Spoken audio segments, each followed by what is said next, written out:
While your shop space might be smaller than you'd like, your table saw needs remain as big as ever. The Jet 10-inch job site table saw just might be an answer for you. This hand wheel on the front of the machine controls the up and down movement of the blade. To change the bevel angle, we release this lock and then move the wheel wherever we need it on the scale. When you have the bevel you want, just pull the handle back down to lock it in place.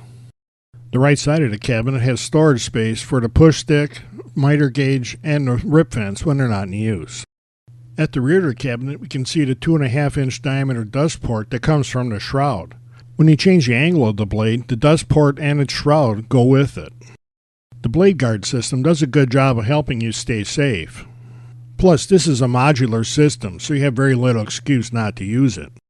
The blade guard components can be removed individually, and that makes it a lot easier to work with this system and work around the blade. The height of the riving knife can be adjusted individually, so you can use it to support the blade guard system or use it as a true riving knife. Here you can see the dust shroud that surrounds the lower portion of the blade below the table. To change blades on this machine, all you need is the wrench that comes with it and to push this button to lock the arbor. This saw comes with a T-square style fence that has a rectangular body. An easy-to-read scale on the front rail lets you use the fine line cursor to set the width that you want. When you're satisfied with the position of the fence, push the handle down to lock it in place and it's secure. For the extra big jobs, you can slide out this extension table and lock it in place. That gives you up to a 25-inch cut width.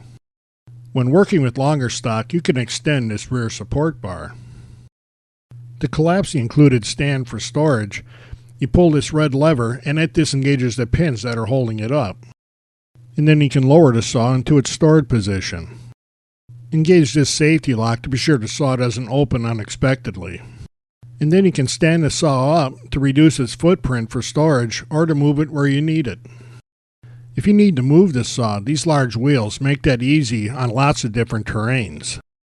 To open the stand for usage, release the lock, squeeze that hand lever, and pull it up until it clicks into position. This is a worksite saw, but its power and features make it think that it's bigger than it is.